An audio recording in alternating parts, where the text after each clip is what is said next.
Hello, and thank you for joining us here today. What's in a Label? Protecting Our Food Identity webinar. And so those that are joining us from near and far, good morning, good afternoon, good evening.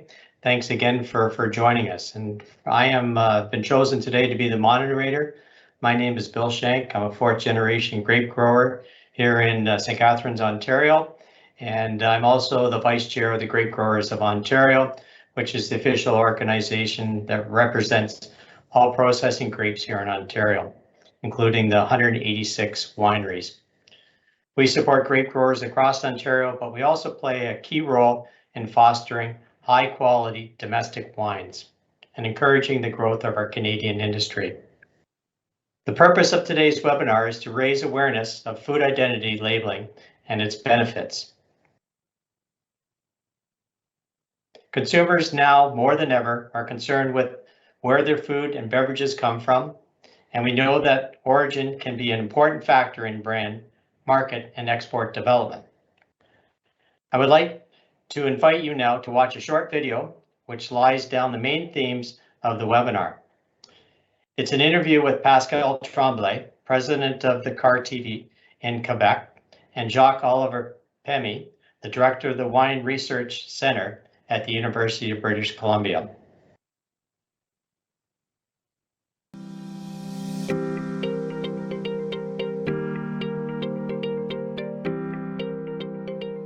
Une indication géographique protégée, c'est un outil de propriété intellectuelle qui permet de faire un lien entre un produit et sa zone de production, que ce soit une localité, sa région ou un territoire. Par l'étiquetage d'une IGP, le consommateur peut faire un choix en toute confiance lorsqu'il se procure son produit. For the consumer, it is a guarantee of traceability and typicality. Obtaining a certification, a recognized certification, I should say, provides a lot of benefit to one producer. Firstly, it guarantees the specificity of the product, which is, for the consumer, the most important thing when he's actually faced by the huge dilemma of choosing to pick the right wine. And secondly, it boosts the competitiveness and the business of a wine region. It provides the wine producer the possibility to reconsider its practices, its uses, its relation with the communities and the environment in order to satisfy to the certification standard. Ça permet aussi de créer des projets rassembleurs au sein des communautés, puis d'établir des liens aussi avec l'économie locale, avec la culture, avec le tourisme. Donc, c'est des moteurs de développement, c'est des étincelles qui permettent de dynamiser les collectivités partout sur le territoire. Recognized certification is actually the most valuable marker one producer can offer to the consumer and to the market in general. There are many GI success stories in the wine industry. Look here, we're in Bordeaux, but think about Champagne, think about the wine of Porto in Portugal. The same will happen in Canada. You need to create the awareness for the consumer of it. You need to share with the consumer the specificity of the location. In other words, you need at some point to start writing your own story. Il y a environ une trentaine d'indications géographiques qui sont reconnues au Canada en vertu de la législation fédérale, c'est la loi sur les marques de commerce. À ça s'ajoutent aussi des centaines de produits d'indications géographiques provenant d'autres pays qui sont reconnus, entre autres, par exemple, l'accord économique, commercial et global avec l'Union européenne. At the federal level, 25 PGIs in Canada out of 26 are wine and spirits. It's not very surprising. Here in Bordeaux, for instance, when you think about it, people looking for wine from France doesn't want a wine from France, but a wine from a selected region, Bordeaux. And not only just Bordeaux, but a sub-appellation around Bordeaux. Actually, of course, Canada is much more diverse than this. And there are many sub-regions offering splendid conditions to produce quality wine. Il y a des beaux secteurs, des domaines qui sont à explorer. Je pense à la sériculture, le sirop d'érable, les produits forestiers, les champignons, les produits de la mer aussi.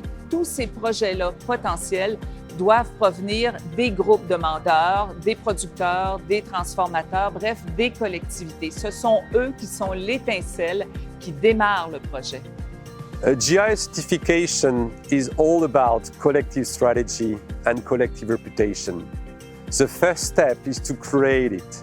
Then, year after year, based on exchanges, the wine growers will improve the quality, will improve their recognition, and be rewarded for it. Nous, on souhaite que l'outil juridique que sont les appellations réservées et les termes valorisants soient de plus en plus reconnus et utilisés par les collectivités. On a déjà 7 appellations réservées qui sont protégées au Québec. On pourrait dire qu'on peut aisément doubler ce nombre-là. That requires a collaborative work among wine producers, which is going to help them to identify the benefit, the advantages of the selected region.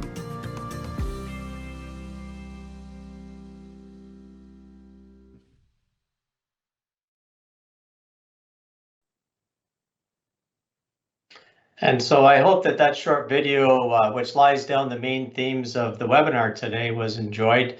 I thought it set the focus to where we're going to go.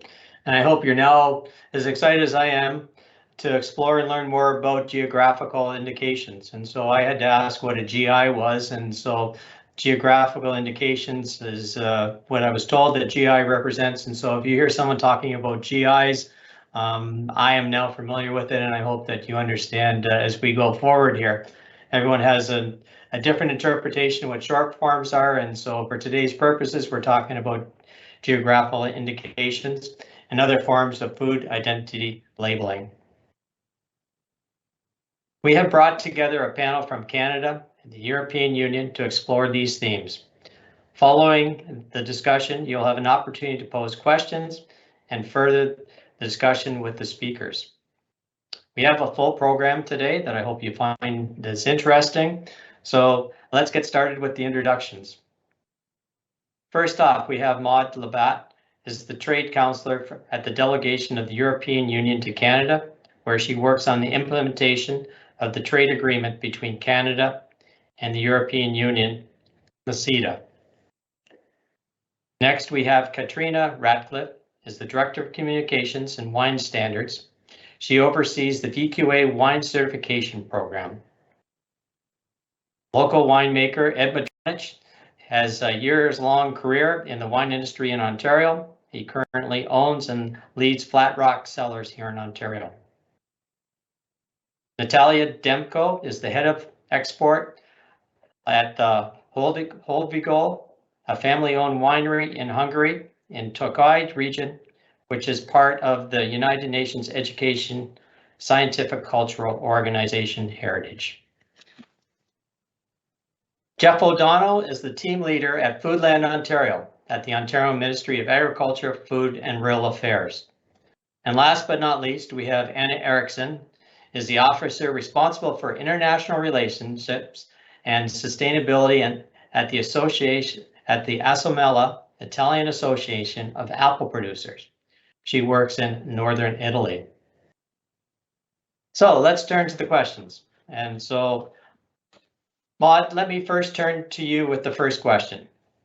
Could you explain more in detail the concept and characteristics of the geographical indications? Sure, thanks, Bill. So a geographical indication is an intellectual property right. But to have this intellectual property right, you have to have 3 linked elements. First, you have to have a defined geographical area, like a vineyard in Hungary, for example, because we'll be talking about this example later, or a pasture in France. In that defined geographical area, you need a very specific product, and that would be a wine, for example, or a cheese, like for the French pasture, Comté, for example. And the third element is that you need to have a causal link between the geographical area and the product. And that causal link establishes the specific characteristics of the product, the taste, the color, what have you. All this is linked to the area, and the reputation comes from the area. So when you have those 3 elements together, you have a geographical indication. In Europe, when the product is registered as a geographical indication, it is protected with different marks or logos, some of which actually appear on European foodstuffs sold in Canada, like a little red round, red and yellow round circle that mentions protected designations of origin, or the blue and yellow logo for protected GIs. Spirits also protected in the EU, but they don't have a logo. So what a GI gives is it gives a consumer a guarantee of authenticity, quality, and distinctiveness that are all linked to origin. It also protects producers from competitors trying to exploit the reputation and the know-how. So they're very important guarantees of authenticity. Now, we're not the only ones in Europe to have GIs. It is possible that we invented the concept back in the Middle Ages, but we don't claim monopoly. There are geographical indications all over the world, and they're actually protected in the World Trade Organization text, also in the World Intellectual Property Organization. In the EU, we protect more than 5,000 European and foreign geographical indication, and out of those 5,000, we have a third of the GIs that are protected that are non-European. Thank you. Thank you, Maud. This concept is slightly similar to the VQA that we have here in Ontario for wine, but there are differences. And so I'd ask Katrina, what's your reaction to this, that presentation from Maud?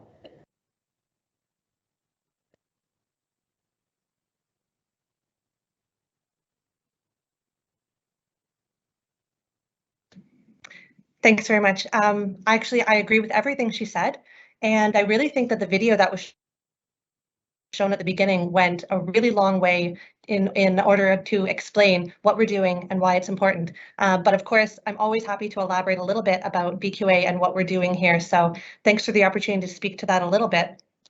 In very plain language, VQA is an appellation of origin labeling regime here in Ontario that we use to identify wines made from 100% Ontario content, 100% Ontario grapes, made to specific standards. And the VQA was established over 30 years ago by a small group of wineries and winemakers here in Ontario who recognize that we have something really special going on here. We have unique terroir, and we have the capacity to make world-class wine. And so they were inspired by, obviously, by the GIs of Europe and more famous wine regions to establish a similar protocol here in Ontario. But for us, I think the most important piece is it's really about consumer protection and truth in labeling, because we want to be confident that when an Ontario consumer buys a wine, buys a VQA wine, they can know with 100% certainty that they're buying a local product made from 100% local Ontario grapes, and what it says on the label accurately reflects what's in the bottle. So for us, it's really about consumer protection, and I know that we're going to talk about that a little bit more as a spillover effect, but for us, that's really the most important piece. Yeah, so thanks for that, Katrina. And so we do know here in Ontario that we always have issues around what VQA is and what it really means to people. And so hopefully when we get through this today, people have a little bit better understanding what VQA is and how well we work with that here in Ontario. Because there is some confusion in Ontario because we have two different distinct areas. We have the VQA and we also have the international domestic blends, and so which complicates things for consumers. And so what we're getting here today, I think, on what's in a label is critical to where we go forward with, especially here in Ontario. And so I guess what I'd like to do now is what are the Ontario approaches to food identity labeling protection, Katrina?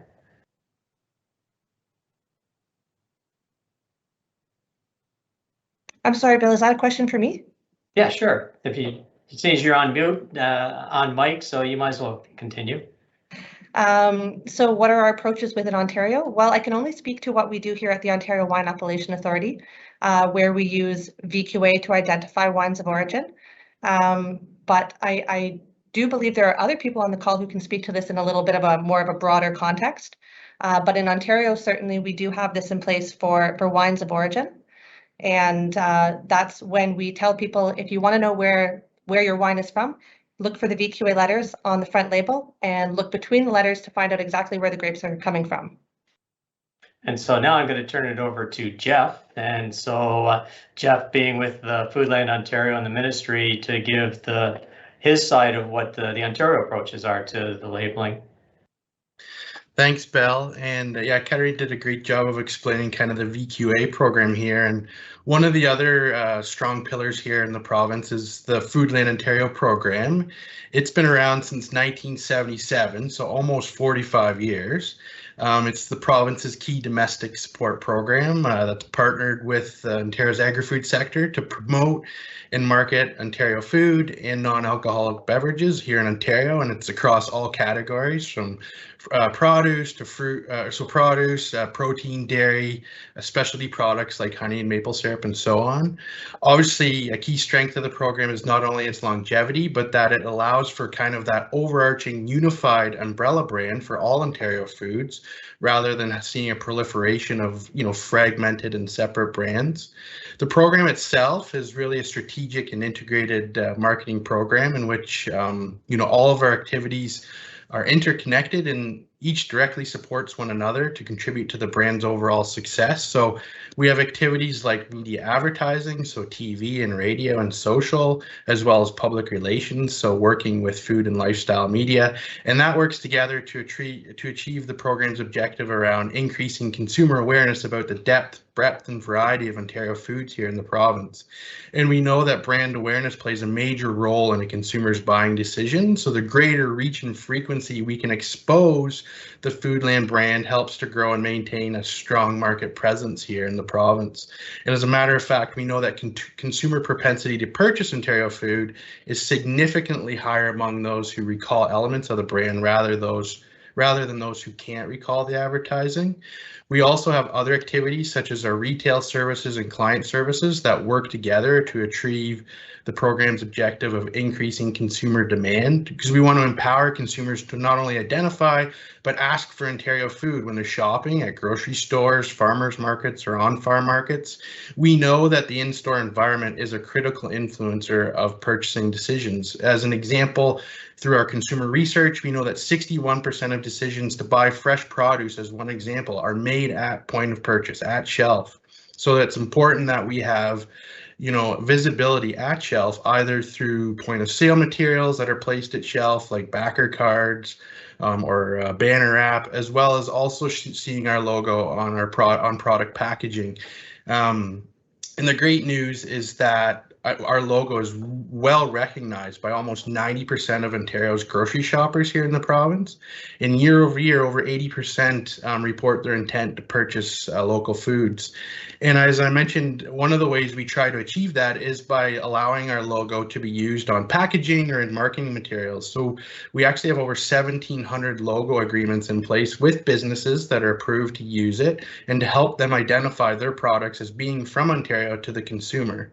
So from a grower or food processor perspective, we have agreements with businesses such as Saputo, so on their milk, or Grey Ridge eggs, as well as even the Vineland Growers Cooperative, so tender fruit, so peaches, nectarines, and pears, and so on. And a single logo agreement, such as on Saputo's Nielsen's the fluid milk products, can translate into hundreds of thousands of consumer impressions just on a monthly basis. And we also work really strategically with Sobeys, like all the major retailers, so Sobeys, Metro, Walmart, Loblaw, Longo's, and so on. Major retailers, as an example, will use our logo in their weekly flyers to identify product from Ontario, as one example, and that is at no cost to the program. And as I'll just say too, there's lots of other businesses and organizations that are also having similar labels or brands or marks in the marketplace. So Dairy Farmers of Canada, we know that they have that blue cow that indicates a product is made with 100% Canadian milk and milk ingredients. We also have had the Canadian Manufacturer and Exporters recently launched the Ontario Made logo here in the province. That highlights manufactured products as being from Ontario. And then even at more of a grassroots level, Farmers Markets Ontario has a MyPick verification program that helps to provide assurance to customers that any vendor at a market displaying a MyPick sign is selling product grown at the farm. And as a matter of fact, we know that some farmers markets actually require members to be verified through that program to participate and sell their products. So that's, in a short piece of time, that's kind of a few of the programs that we see operating here in the province. And thank you for that, Jeff. And so being a consumer here in Ontario, I fully recognize the Foodland Ontario, the logo, the amount of work and effort that's been gone into promoting that logo and label. And I think that as we talk a little further today about what the label looks like on wine versus what it looks like on fresh products that are in the stores, I think that consumers here will have a better opportunity to understand what is actually on the label and what we need to do to improve that. And so again, a wealth of information that was provided by Jeff on that. And so part of the freedoms that I have as being the moderator, I can jump around and ask other people questions. And so trying to keep everyone on their toes here. And so thanks to Katrina for jumping in there first on that. And so you have to stay awake on this call so that in case I mess up or do that you're there to help me out on this. So again, thank you for that. So the next question that I have up here is what do producers choose to apply for a food identity label? Why would they do that at all, knowing the costs, the procedures? And so we have different comparative answers here in Ontario. Ontario labeling versus the European labeling. We have Ontario versus BC. We have labeling for fruit as it goes into wine. And so it seems that we have a mishmash here. And so I think that we need some help and some clarification on that. And so I'm going to reach out to a few people for answers on this question. And so the first one I'm going to ask is Natalia to see how she can weigh in on this question.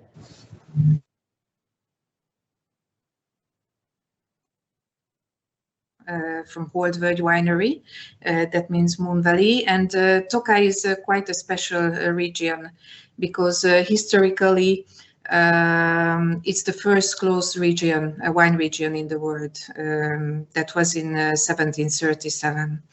And what is important also to know, if you see Tokaj on the label, is that a wine that can be made only of 6 grape varieties that are not easy to remember and to pronounce. So I will maybe just say 2 of them. That is Furmint, is the main grape variety, and the second one is the only international, is Muscat à Petit Grain. And we have 4. So you can make dry wine out of them, sweet wine out of them, but anyway, of origin from Tokaj. Then I don't know if the slide is on, but there is an added special things to the label, is the shape of the butter that is really unique for Tokaj region for the sweet wines. That we collect berry by berry. It is a real hard procedure, and only for this wine we can use this shape of bottle. And it is a special, it's also mentioned on the label that is a special sweet wine quality. So you have both Tokaj and PDO, and added to this you have the mention of a special sweet wine. So as I mentioned, Tokaj is the first closed wine region, and no grape and no wine in bulk can leave the region. So only wine bottled in Tokaj region can be sold or as Tokaj wine. So what we think is really important is the quality that is, after each harvest, the quality of these berry collected sweet wines are supervised by authorities. And we are pressing this wine tomorrow. So we had a control just 2 days before.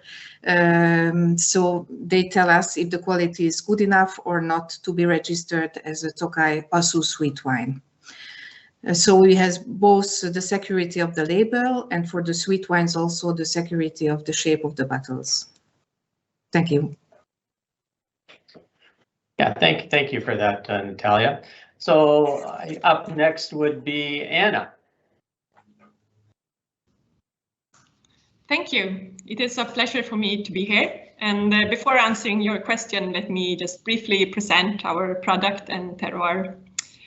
Assomela is the Italian Association of Apple Producers, representing 75% of the Italian apple production, grouping together 13 producer organizations and their 15,000 single growers. All in a system of collaboration for the commercial purpose and sustainability of the productions. A large majority of our members come from the mountain region, Trentino, South Tyrol. In South Tyrol, we have an alpine Mediterranean climate, which favors the quality of our apples, Mela Alto Adige PGI, which have since 2005 a protected geographical indication. And thanks to this label, consumers can be ensured that the apples have been harvested manually by one of our 7,000 apple growers up to 1,000 meters above sea level, following transparent production practices. So with this terroir, or this rich patrimony of traditions and modern growing techniques, there are cultural benefits for the producers, from the preservation of traditional heritages, as well as environmental benefits with the valorization of landscapes that have been taken care of by farmers and their families in centuries of generations. For producers that possess a GI label, there are certainly also legal benefits worth to be mentioned. Producers are ensured protection from unlawful competition and fraud. And then there are also commercial aspects. Producers benefits from a strengthened brand, since GIs express the quality of a product linked to a territory and not the quality of a company as opposed to private trade brands. GIs enable greater profit and increased export opportunities for the producers, encouraging economic growth both at national and local or regional level. The advantage of GIs on the export market is their distinctiveness with their link between quality, know-how, and terroir. GIs also provide security for the producers, since it is not possible to outsource a GI brand. And this guarantees the producers and their families that the production will not be placed elsewhere, as happens often to many multinational companies that move into the cities for where the expenses may be lower. And finally, there is the reliability and transparency towards consumers. Producers can provide consumers with products that possess clear and reliable information when it comes to quality, traceability, and origin. GIs also represent a key element for producers in developing collective brands for quality bound to origin products. Thank you. Thank you very much for that, Anna. And so up next, we have Ed Madronich. And so Ed, not only is he plays in the wine world, he also plays in the beer world and many other areas in this area. And so he has a different type of perspective, I'm sure he can share with us, especially here in Ontario, if we're talking about bottles and bottle sizes, and we do ice wine here, which is a little different than some of the other areas. And so again, I'd ask Ed what food identity label means to him and from his world. Thanks, Bill. Just quickly, I'll tell a little bit about Flat Rock Cellars. We're in the Niagara Peninsula appellation. That's part of our VQA system. More specifically, we are in the sub-appellation of the 20 Mile Bench. We produce Chardonnay, Pinot Noir, and Riesling. We have 80 acres, so I'll say about 35 hectares for my European counterparts. We are certified sustainable, both from a winery perspective and from a vineyard perspective. So that's just a little bit about Flat Rock Cellars. And really, we have been part of the VQA since we started. We have always, all our wines are always certified VQA. It's a very important part of what we do. It's a very important decision we have made for a variety of reasons, and maybe I'll just quickly go through those. First, I think people want to know where they're getting their product from, most importantly. Our VQA system guarantees that people know it's 100% Ontario, but even more specifically, it narrows down the place within the province of Ontario, whether it's our appellation or even specific down to our sub-appellation, like the 20-mile bench. And what I would say is our customers, the more and more we find they're not just simply asking for this information, they're demanding it. And so obviously we want to be able to do that. And that's one of the reasons why. The other thing, I think authenticity is critical. Without a GI system, it's impossible to be credible. I might say it, hey, we're from here, but if there's no system there to give it credibility, when government and industry actually come together and work together to create a GI system with rigorous standards, processes, and systems in place, we have credibility when we say it. And I think without a unified voice of government and industry coming together, that lack of credibility might make my own individual words meaningless. You know, with wine, it's interesting because it really does come from place. We saw the video at the beginning and they talked about Bordeaux and Champagne, and I'll say more so than many other products, people want to almost taste the ground that it comes from. And so it's very, very important for me as a wine producer to ensure that we have a strong GI system that is supported, because it effectively allows us to have that credibility to the very specific wine consumer.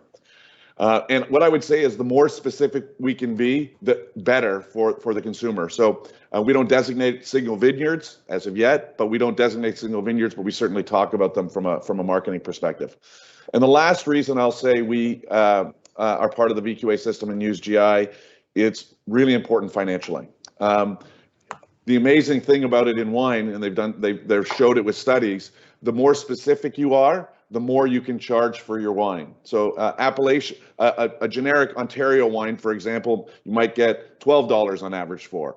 A Niagara Peninsula wine, you might get $15 on average before, but a 20-mile bench wine is going to get $22, $23 per bottle more. So it's important financially from a marketing perspective, but it's also important financially from a government funding perspective, the programs that run, whether it's through OMAFRA, and I know the EU has lots of programs that are associated with agriculture. So for all of those reasons, that's why I've chosen to be a big proponent of our VQA system. Oh, great. Thank you very much, Ed. So I'm just going to circle back here to Natalia. And so after reflecting on your comments, I'm not sure, because you broke up a little bit at the start, why you chose to apply for the food identity label. I'm not sure you answered that part of the question for everyone. So I know you broke up a little bit through your presentation, and so I might have missed that as part of the question. Yes, you're right, but I think it gives reliability, authenticity, and the security for the not only for the consumer but also for the sales contacts, distributors, importers we have all around the world. So it's a gauge of reliability and quality as well. Okay, thank you very much. So on to the next question, which is, what is the role of producers on one hand and governments on the other when establishing food identity labeling and the other stakeholders in the supply chain? I'd like the answers for this to share some of their own experiences, and in some cases where their role as a key stakeholder was important for their business when talking about the answers. What is the role of producers? And so Ed finished last. He might as well start first this time with answering that question. Great, put me on the spot. There you go. I think the role that we play, one is obviously to promote the system. I think that's a very important part of what we do, not just in labeling and using the labeling, but also marketing. The other thing I think we need to do is we need to work collectively with the government, with the VQA system, to actually advance the system forward. We play a big role, and just to give an example, you want an example, VQA is always trying to improve and update its it's regulations. So one of the regulations that we had was you had to use a cork, for example. And we know in wine that that's not the only solution for closure. And as an industry, we advocated for the use of screw caps, which is commonplace around the world, but it wasn't allowed, I'll say, 20 years ago. The same was true for a crown cap on a bottle of sparkling wine. Technically, it's probably a superior closure to cork, but we weren't allowed to use it. And we have to actually apply to the VQA to have it changed, and then it has to be changed in the legal regulation by government to make that happen. And I think we as a producer have a role to play in that. And I think the VQA has a role to play in fostering the developments and the improvements to our system to make sure it's not static and restricting our ability to be successful and use technology to advance our businesses as well. So I think that's a very big role to play. And I would say lastly, there's this system of producer, government, and retailers that need to collectively work together. And I think that's sometimes one of our biggest challenges, but that's very important. Thank you for that, Ed. And so I agree with you on that. And so especially here in Ontario, where we have one major sales channel that we work through with our product and how that's restricted for the VQA products and for some of the small and medium-sized wineries. It's always a challenge when we're talking about promoting a VQA product and how we get that through the system and the proper uptake that we require for that. And so, Anna, could you answer the same question? Yes, of course. Also here in Italy, we are working collectively together. And when establishing a food identity label here in Italy, the registration takes place through a complex process involving both producers, national government, EU institutions, and many local stakeholders that have interest in promoting the territory of the request. So the first step is the application. For the registration, which may be performed by an association or a protection consortium or other promoter that works with the product. And the application is to be sent to our Ministry of Agriculture Politics, to MIPAF, which will examine the application before sending it further to the EU Commission.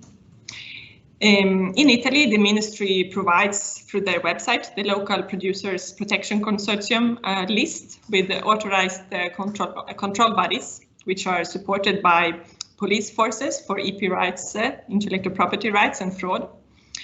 And the control bodies must submit a control plan, which is an official document that includes elements to be verified for each of the operators of the supply chain. So what to control and what to send with the application. We have a GI specification. Each GI in Italy has a GI specification, which the producers need to respect for obtaining the label and which motivates their commitments. So this specification, for instance, may include has to include the denomination of the product. In our case, the name Mela Alto Adige PGI.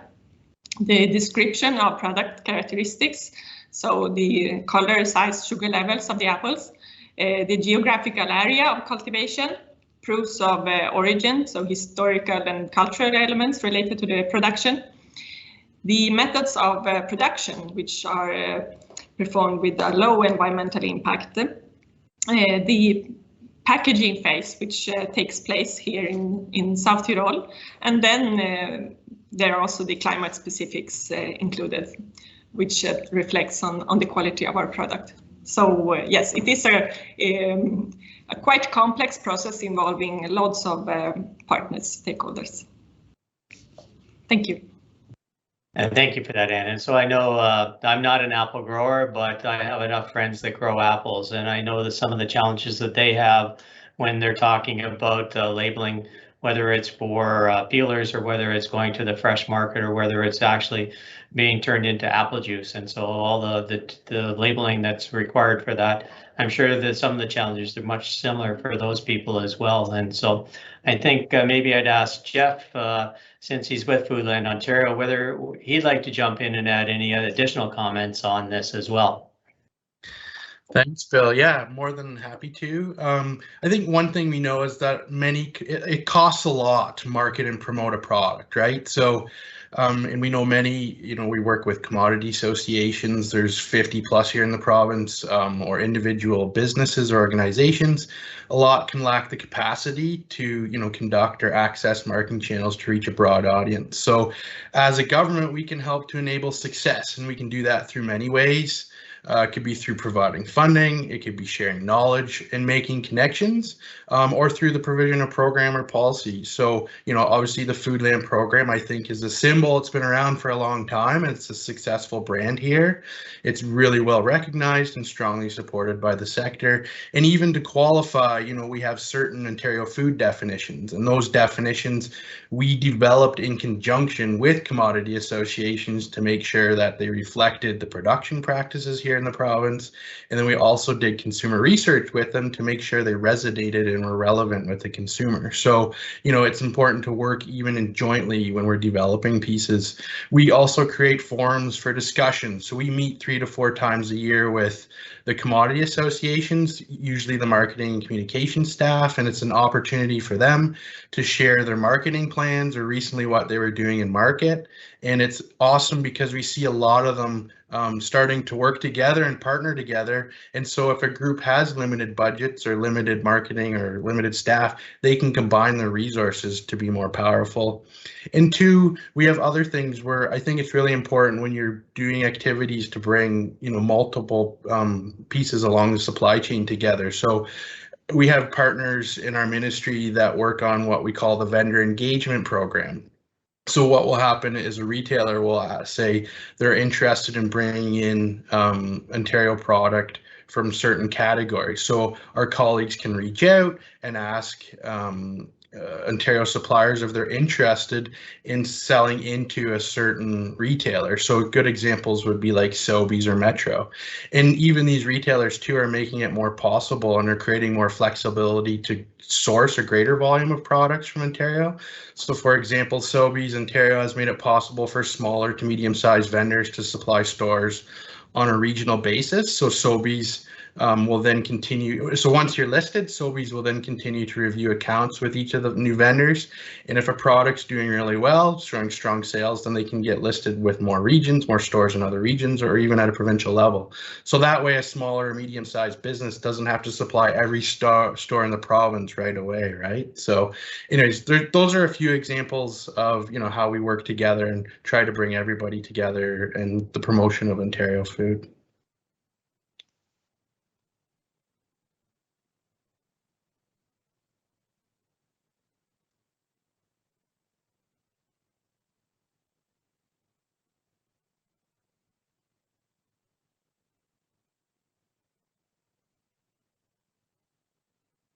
And so Jeff, thanks for those comments. And so here in Ontario, we have a government that has been supporting local and talking about local, and as we come out of this COVID-19 pandemic, about how we should be supporting local more, and through identities such as what Foodland Ontario has been doing.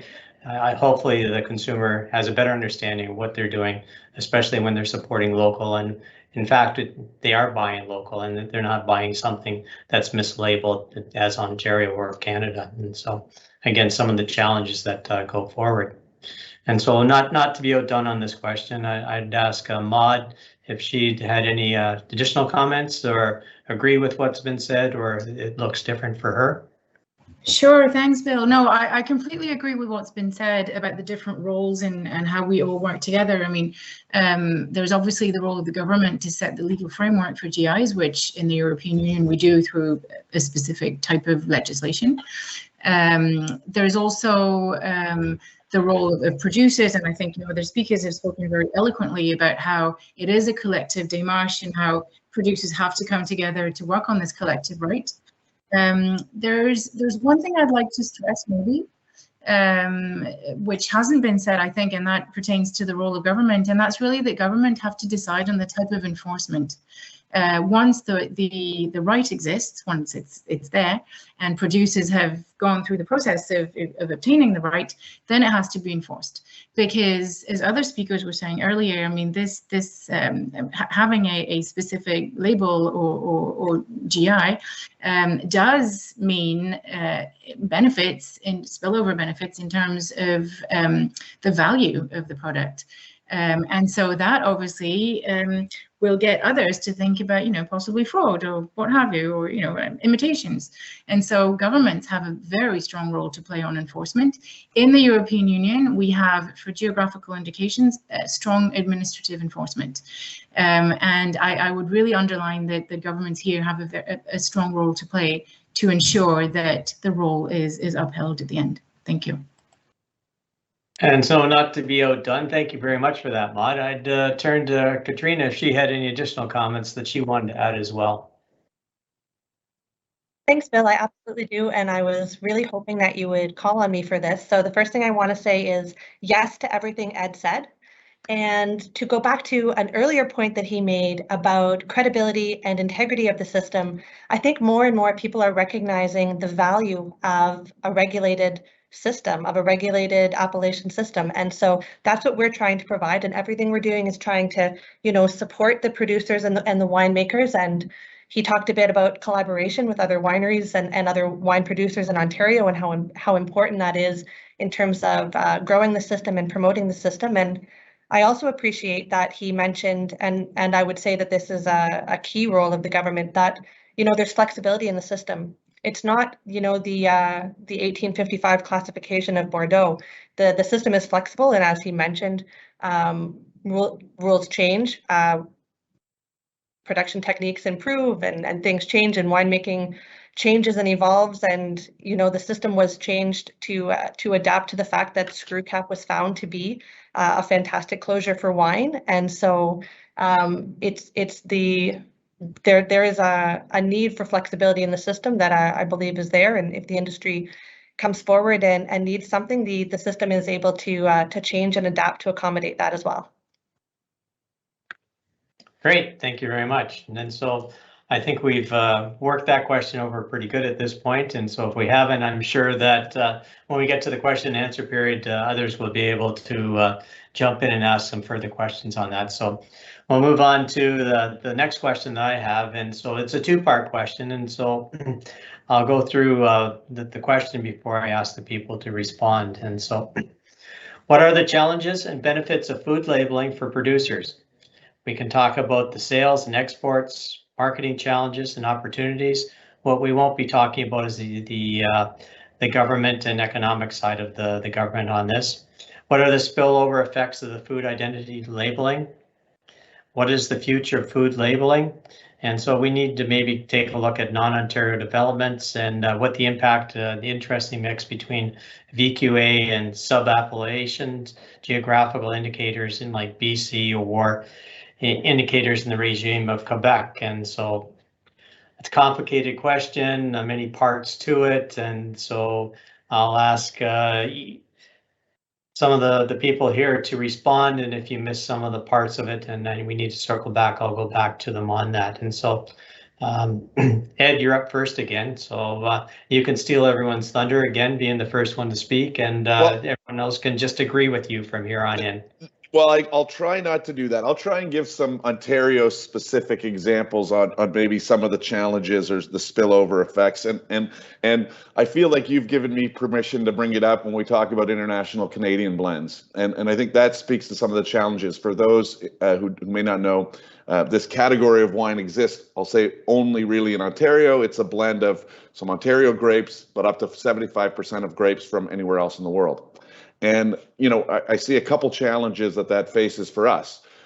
One from just our biggest retailer calls us all Ontario wine. It doesn't go on a label, so they can sort of get away with it. But when we go to a meeting, they say, hey, look, here's how much Ontario wine is sold, when it's actually only a small portion of that, which is the VQA. So I think that can create a challenge. And I think the challenge also spills over into the marketing, and where a producer may make both of those wines. One has the VQA logo on it, but also has the same looking, same name, same label, but it's not. And it causes confusion in our marketplace. And I think that's one of the challenges that I think we find specifically that is very, very unique to Ontario.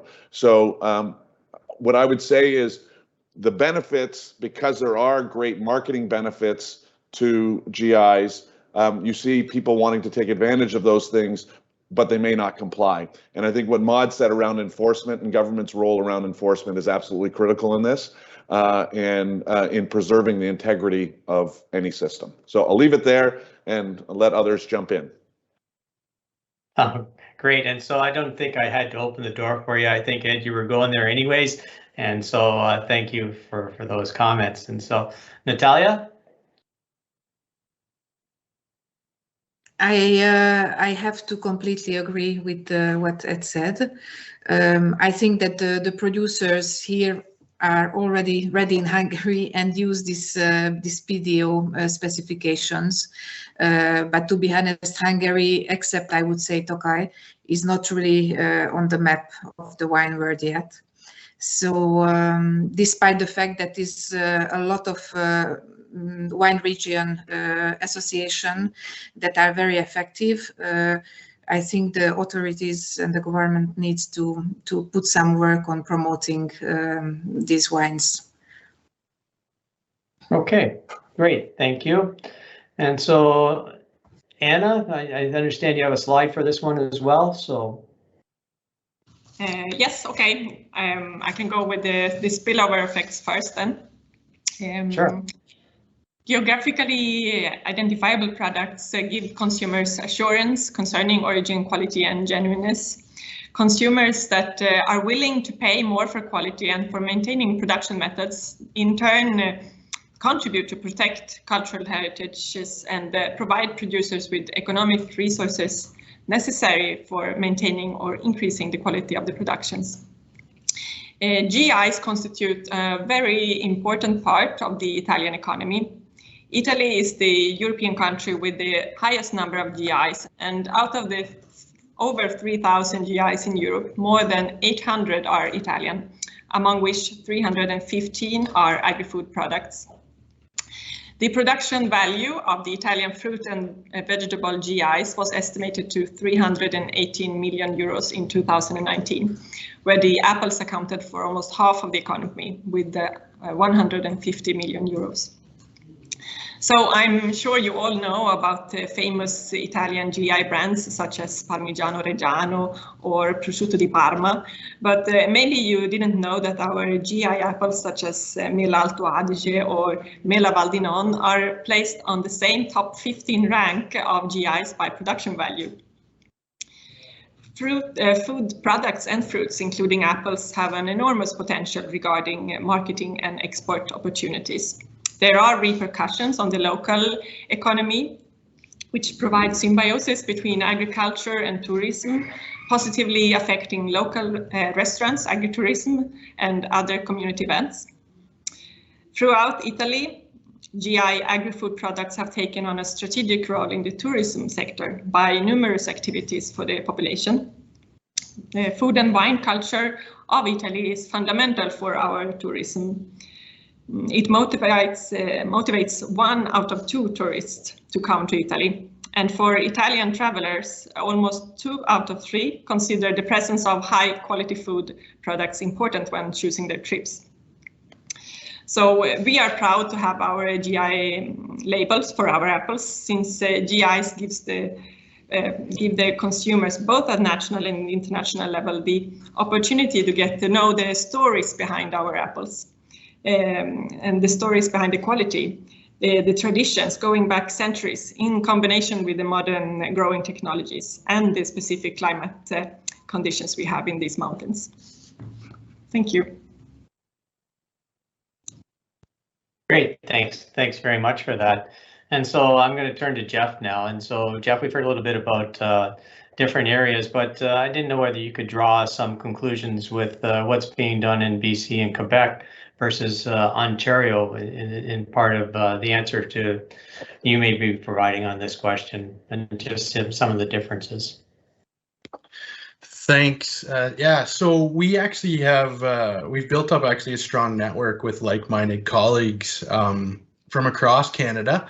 We have a bit of a provincial territorial networking group that we've struck up, and so we do meet and chat with colleagues. So for example, from BC, we have the Buy BC program, or in Quebec, Aliments de Quebec, and there's also even from the Yukon Growing, and we've had you know, the maritime provinces like Nova Scotia and stuff. We often get a lot of questions about Foodland Ontario, because when you compare the program to you know, other similar programs across Canada, you know, in terms of longevity and kind of comprehensiveness, you know, we're kind of leading in some of those areas. So we are always happy to share and discuss best practices with these groups in terms of how they build and develop their programs. And it's also an opportunity for us to learn as well, Bill. And, you know, something we do constantly is, and I think part of this is, you know, when you talk about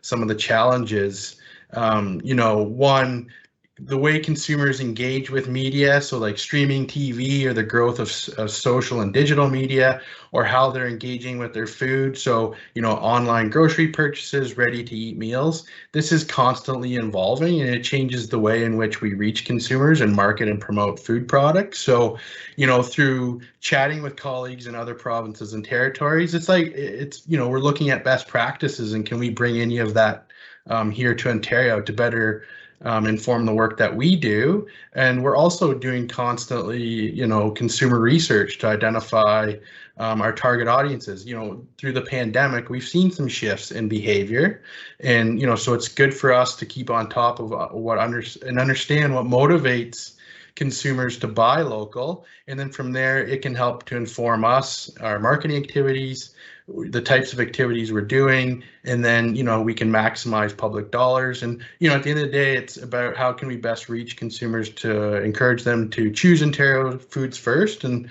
you know, root for the home team. And you had already mentioned earlier in the last question is just, we've seen kind of a renewed focus on buying locally and supporting business in one's local community.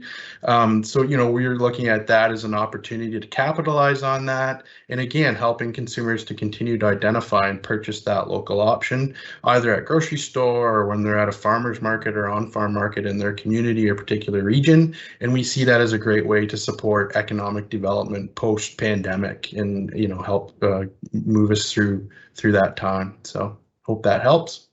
All right, and thank you so much for that. And so I'd ask Maud, what are the perspectives of the geographical indicators in Europe and more globally?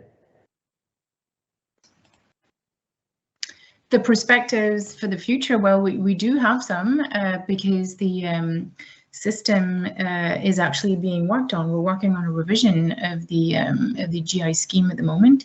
That's linked to other Commission initiatives that stem in particular from Farm to Fork, which is the new system to make EU agriculture more sustainable, basically. And so geographical indications under this scheme would also be made where appropriate. They would be, we would include specific sustainability criteria, for example, as well as how to strengthen the position of farmers and producer groups in the food supply chain. So we are in the process of revising this scheme, and our indicative target is to have legislative proposals adopted in early 2022. So we're moving ahead with it. The idea, of course, would be to improve the attractiveness of GIs, including the market perception of GIs and consumer awareness of our quality schemes and our logos in the EU. We're also going to be working on improving the enforcement of GI rules to better protect the intellectual property right on the internet in particular, and to combat counterfeiting. So this is what we're looking at, and we're hoping to have the scheme, as I said, or rather to have legislative proposals ready in early 2022. Thank you. Great. And so the last one I'm going to ask is Katrina. And so as we're sitting here talking about what the new frontier is, what's going on in Europe, and what her vision is for Ontario, for VQA, and in Canada, and what she sees the future, and how that may increase and promote more sales here. Right. Okay. Thank you very much, Bill. What's the next frontier for VQA in Ontario? I mean, it's such an exciting time to be making wine in Ontario, and it really is a good news story. On the one hand, we have consumers more interested than ever in understanding where their products are coming from and being able to easily identify local products. And on the other hand, we have producers, wine growers, and winemakers in Ontario who are, in some senses, really just getting started in terms of developing a broader understanding of the terroir that they have, identifying blocks and vineyards and places where certain grapes do well, and they can make really special wines that really are terroir based and terroir focused wines. And as they continue to experiment with these places and these wines that they're making, they're really influencing and elaborating on the consumer's interaction with the terroir and the land that the wine is coming from. So it's a really, really exciting time, and I absolutely would hope that we see more and more unique areas being defined within Ontario, because I think we know where they are. We just have to, we just need a little bit more time to really elaborate on it. Great. I think that truth in labeling is always a key part of that. And so here in Ontario, as we can move forward with some more trueness to what's in the label and what's in the bottle, I think that the future for VQA in Ontario is the sky's the limit, and that through the right channels and government policies, that we'll be able to promote and expand those sales. And so that ends the formal part of the questions, and I believe we still have a few minutes left. And I've had a couple questions come in, and so I'm going to reach out to some of the speakers here to see if they can help answer and clarify some of the questions. And so the one question that came to mind was for Jeff, and it was mentioned Saputo is using Foodland Ontario logo. How does that work with the Blue Cow Dairy Farmers of Canada logo? And are there concerns with confusing the consumer by having different logos for different commodity groups? And do they enhance each other, or do they cause some confusion? Thanks, Bill. Yeah, I think we're always supportive of that co-branding element. So, and we're always, there's room for everyone at the local food table, we always say, right? So I think there is a certain point where if you have too many brands and too many activities or labels happening, it can cause some consumer confusion. But there is obviously an opportunity, obviously with Foodland, when we do our consumer testing, we know it's well recognized at 90%, and that's year over year at or close to. So it's a really strong brand. So we encourage its use. And I think, when you see other brands from other associations, I think that's fine. That's great, actually. And it's, the power of both of those to sit on a product, I think, is okay. It's maybe some consumers might resonate with ours, or they might resonate with the Blue Cow, or they might resonate with both. And at the same time, too, our logo, there's inherent values that a consumer might associate with our brand, and then there's other values that they might associate with another brand. So again, it's okay, I think, to have, I don't know what the perfect optimum of brands or labels are in the marketplace, but I think at this point, one of the strengths here is just seeing in Ontario with Foodland is it does provide that one overarching umbrella brand that consumers really well recognize and really is strongly supported by all the players along the supply chain. And then we try to work in retail is another example, or even broadline distributors retailers like Gordon Food Service or Cisco, like a lot of them have their own buy local programs, right? So again, it's about how can we fit into that space and help, through co-branding promote that, that buying the Ontario option. Okay, great. So the next question that comes up is how has the ongoing pandemic, not only here in Ontario, but in Europe, affected GIs and how sales have been and the acceptability of GIs? And so I think I'd reach out to Maud to try and answer this question from a European side. Sure, thank you. Well, I can certainly talk to European GIs being exported to Canada in the form of wines and spirits, because we recently had meetings with industry and they were telling us that there's been a 66% increase during the pandemic of exports of European wines and spirits to Canada. So I don't know where this comes from. I guess, it's a mix of the quality of and the increased recognition of European geographical indications, with the fact that people maybe wanted a bit of comfort in these difficult times. But certainly the pandemic has had very positive effects for European drinkable GIs, I would say, in Canada. Thank you. And so to counter that, I'm going to turn to Ed for comments on how it's affected here in Ontario. Interestingly enough, yes, I think people have been drinking a little bit more, so that has certainly impacted sales. I think the interesting thing we're finding from the pandemic perspective is more now the logistics of what's happening and the reality around trying to get containers, whether it's from anywhere in the world, but I know imports are struggling from some places around the world to get products here. So for me, it's much more of a logistics challenge. I've got to get some wine to Denmark in the coming month, so I've got to figure all of that out and get containers and stuff. So yeah, it's more of a logistics challenge that I've seen with COVID. And so is my understanding then that you can get a GI label from Canada to send to Europe? Katerina might be better able to answer the question of VQA, but I believe VQA is recognized in Europe and it allows us to ship products. So I sell to Finland, Denmark, and a couple other places in Europe. So we definitely have our products being shipped over to the EU, which is great. And maybe Katerina, I'll throw it over to you. You would know better what the regulations are for us. Sure, thanks, Ed. I would just say that yes, some of our appellations, as we call them, are recognized there, just as we recognize many of the European GIs here in a bilateral agreement. Okay, thank you. And so one of the questions that just came in that I just had an opportunity to read is that the cost of reviewing labels. And so in Ontario, we have the Foodland Ontario, we have the VQA, and all the costs that are associated with renewing these labels and looking at these labels. And so what would be the costing for doing this, and who's responsible for the reviews, and how does that all take place?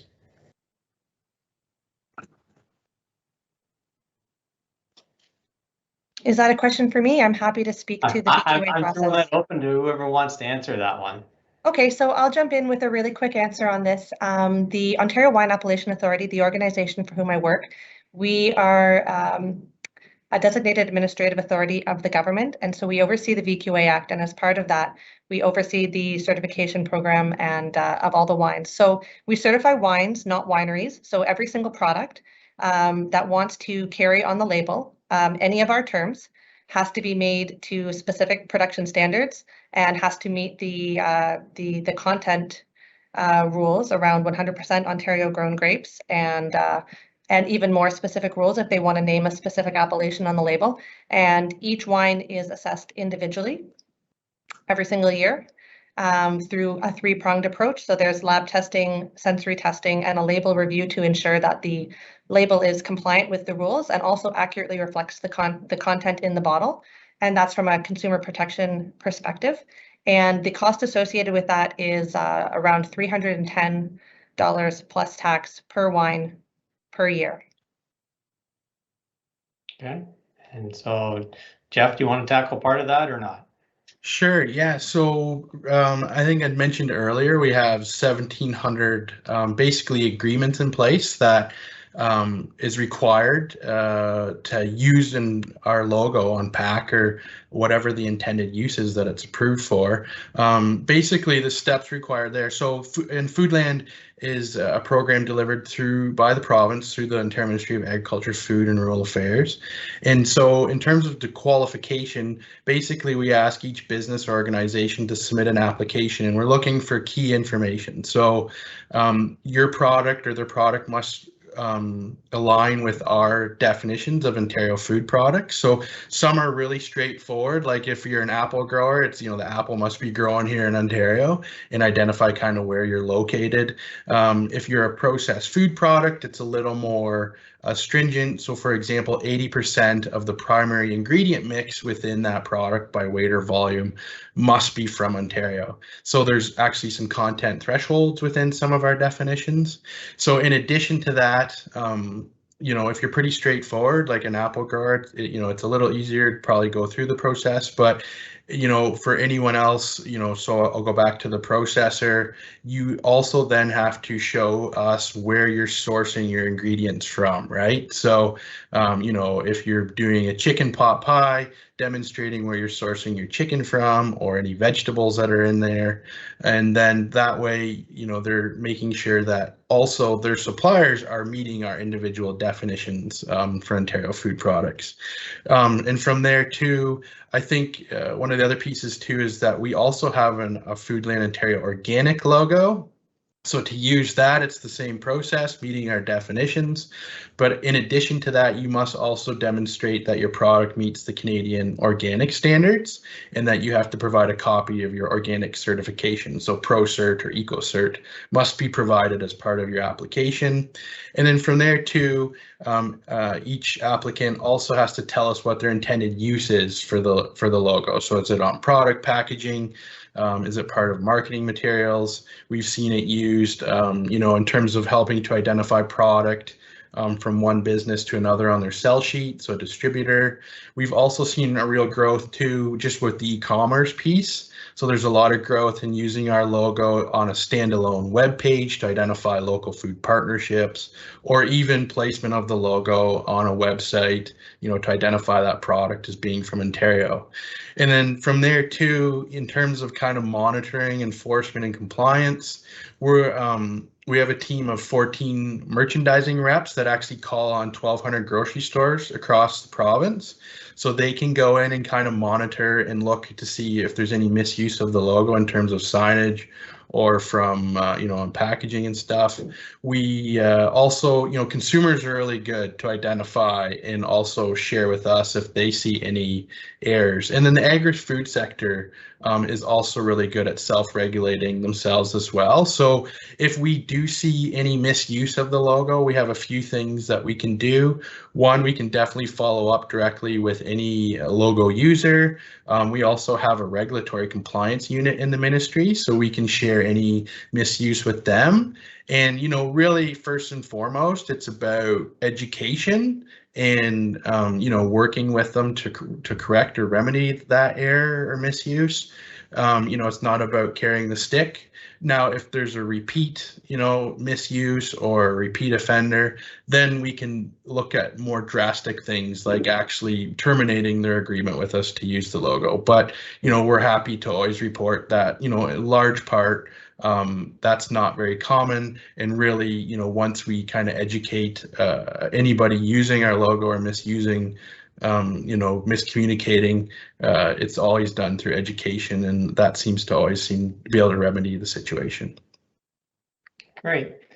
And so I just had one last question come up. And so, as we all know, as the world is experiencing climate change, and so conditions are changing around the world, and we're having more extremes in temperatures, and so areas where we haven't been able to grow crops, we're now growing crops in.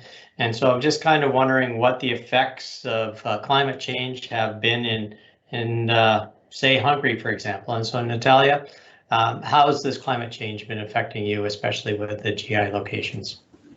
Yes, it's quite, it's becoming challenging, I say, because each time, especially summer, are more and more warm.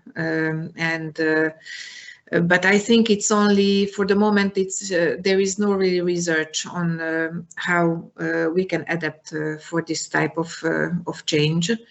Of course, there are a lot of clones in all the grape varieties we cultivate, and to see which are the one that could be adapted for this climate change.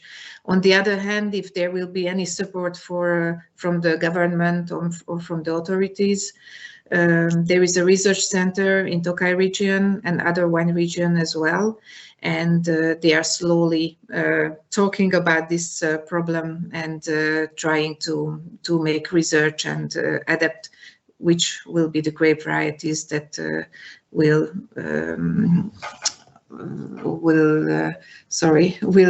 go with the situation. But I think it's not, to be honest, it's really just a starting procedure now in Hungary. So Ed, can you add some further comment to that? Yeah, I think the interesting thing, climate change is going to affect us. To me, climate change is more about the extremes that we get, too much rain, too dry, and drought. But as a GI, and how does it impact geographical indicators? I don't think it necessarily does for wine, in the sense that wine really is coming from that place. So even if it warms up and I change to a different variety, that wine that comes from Flatrock Cellars, from the 20 Mile Bench, will taste uniquely like Flatrock Cellars from 20 Mile Bench, because it's growing out of the soil of my place. And so over the long term, we may have to change varieties, who knows, but I think GIs will still be relevant because it's coming from that specific place. Okay, great. So the questions come up very quickly, and so the last one that I just saw come up, and so it was up and down so quickly, but I think the long and the short of the question is that we're here today talking about this, and so future generations, are they interested in GIs, and so do they see the benefit in them, and how would future generations be addressing this and be part of that? And I know it's a challenge right now in agriculture to be in agriculture with all the obstacles that are in place, and so are the future generations going to be part of this, and do they see the value and benefit in that? And so I'm going to open that up to whoever would like to tackle that first. Everybody's quiet, so I'll jump in, Bill, just quickly. I think they're going to be leading it, quite frankly. I think they are far more interested in where the products are coming from than previous generations. And I think there's much more of an interest in it, so I think it's going to be more and more important, would be my take. And so I was hoping to hear that as well. And so it's difficult with this next generation, what they're thinking about, where they want to be, but it seems that quality is very important to them, local is important to them, and being part of this movement, I see that as a great opportunity for the industry going forward. And so I guess one of the other questions that came up, and I'm not sure how much time we have left on this, but one of the indicators was on GIs from Europe, and back and forth between Europe and Canada. It seems that GIs have taken a lead in Europe, and we're slowly catching up here in Canada on what GIs are. And so just some comments about maybe some of the things that we here in this side of the world should be looking at that we're not addressing, or maybe not looking at as helping us move forward with this. And so maybe I'd ask Maud to answer that.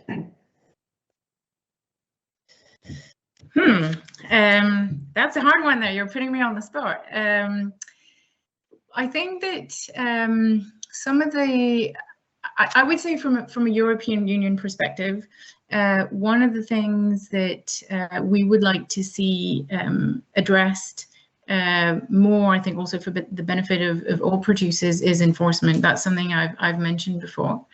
The administrative enforcement of geographical indications. I mean, this is something that is very strong in the EU in our legislation, which once again is a specific legislation to geographical indications. We're not treating geographical indications as a trademark or as a collective mark. In the EU, we really have a specific system. And in this system, one of the strongest features is its administrative enforcement.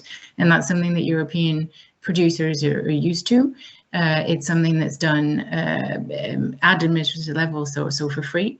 And it's something that doesn't involve going through a judicial route. So that's something we'd certainly be interested in seeing in Canada as well, on a larger scale.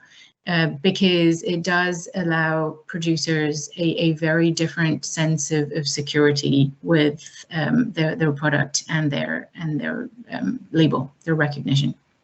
Thank you. So Anna, can you jump in on this one as well and provide some insight into GIs that you're working with and how they may be better used in Canada? Yes, we are very happy and proud that we can ship our products to you. Since a couple of years, we have the CETA agreement enabling the export of our GI apples to Canada. So I think our collaborations will grow in this upcoming years for sure.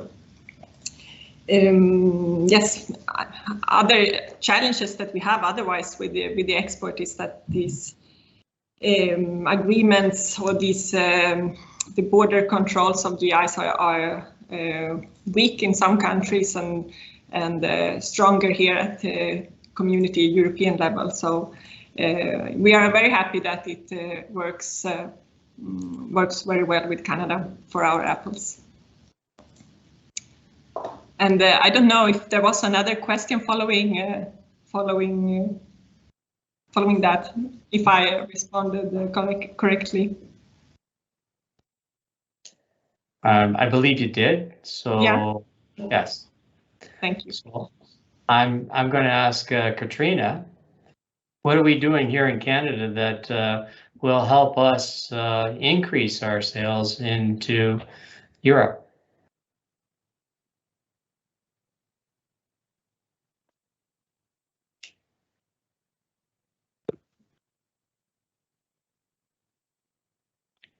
Hello, Katrina, are you there? Oh, she's leaving. And maybe Bill, I'll jump in to help there quickly. Jump in on that now. Look, I think individual producers are the ones that are staking their ground in other places. It's one of the I think one of the challenges we have. We've got a little producer like Flat Rock Cellars selling, over to Europe, and I think there's a lot of opportunity for collective efforts to support Canadian wines, Ontario wines specifically, abroad. And I think that's one of the things that I think will be coming in the coming years, which is exciting.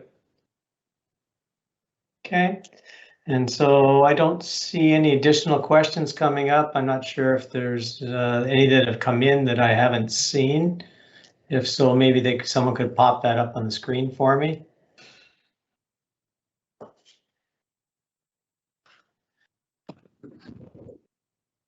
Does VQA make an effort to educate younger consumers about VQA and the GIs? And so I can grab the one too, Bill, if we've lost Katerina. Yes, they do. There's specific funding that VQA provides that goes directly to promoting our appellation system broadly to consumers within Ontario. And so that's an active thing that's going on. Is it directed specifically at younger consumers or not? I'm not entirely sure, but certainly I know it's an important market for us for me as an Ontario winery, but for our industry, younger consumers are definitely looking looking for GIs and looking for authenticity. I'll just call it, for me, it's about authenticity for them. They want to know that it's where it's coming from. And just on another one, I just want to make a point that just to follow up on a point that Maud had made, right? I have a lot of concern about creep and concessions, right?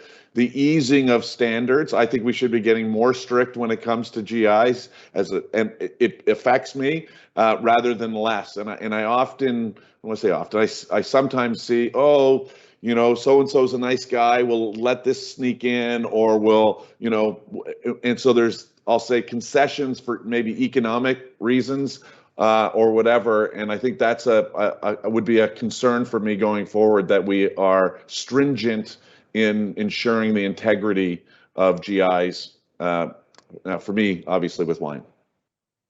Great.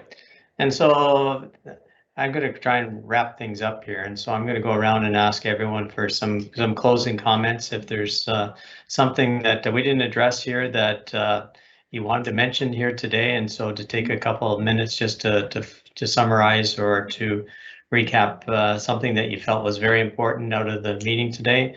And I think we'll start with Maud. And you're on mute. Sure, thanks. I would say two things, I think. The first one is read the label. This webinar has been about labels, and my family makes a lot of fun of me because I read the labels, like the front label, but also the back label, always, to see, you know, where a product comes from, what's in it, how it's been made. Logos are a very easy way of identifying a product, its content, whether it's organic, where it comes from, etc. So that would be my first comment, I think. Read the logo, become an educated consumer, and you will see that it makes a difference to your palate, and to your taste buds. The second thing I would leave with you, I guess, as a concluding message is there is value in geographical indications and protection. There is economic value. We discussed that GI sales value are generally double compared to comparable products that don't have certification. There are spillover effects for the community with agri-tourism that Anna mentioned, with extra job opportunities and increasing incomes. There are spillover effects as well in terms of populating an area, because GIs, and we have research showing that, help avoid depopulation of rural areas, and they contribute to regional economic development. And perhaps the last point, you know, they do matter. We're not talking about, you know, a few food products here and there for the educated consumer. For the European Union, geographical indications represent 15.5% of all extra EU exports for food and beverages. So they do matter economically. Thank you. Thank you very much, Maud. Natalia? I can agree only with Maud. It's a very strong thing we have in our hands, and we need to use it as much as possible. And that's only what I can add to what Maud said previously. Okay, Anna? Thank you. I also agree, and yes, GIs represent an enormous potential, both economically, but also for the to work collectively together in collaboration for the sustainability of our productions. Thank you. Thank you. Jeff? Thanks, Bill. Yeah, just to echo, I think some of the same themes. I think, you know, obviously with the pandemic, it's the how can we capitalize and use, you know, GIs or local food type labels, you know, to help, you know, economic recovery kind of post-COVID, and, you know, helping consumers to identify, you know, that Ontario product or the local food product that they're looking for, and supporting, you know, their local business in their community or their particular region. You know, that's definitely the opportunity. I think the challenge really too just continues to be things move so fast, right? And, you know, we're talking about younger consumers, and, you know, for us through the Foodland program, we've seen a real growth in the importance of social and digital, in terms of reaching that particular audience and communicating with them and dialoguing with them about Ontario foods and the type of content that they're interested in. So that's the challenge, is how do we it's continuous improvement, I think, over time, and how, as I think Maude mentioned, how do we help them be an educated consumer, so then when they're at store, they can understand that label or that GI and make an informed decision at shelf. So I think that's one of the challenges that will continue to move forward. Thanks, Jeff. Ed?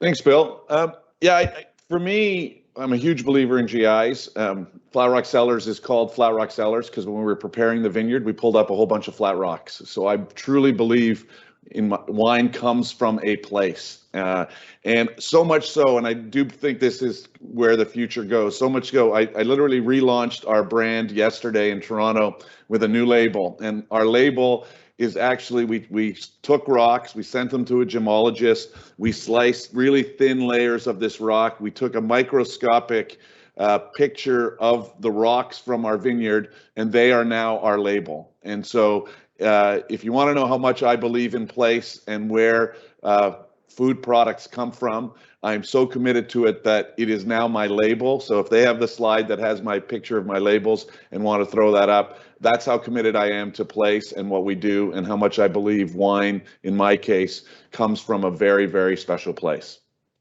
Thank you.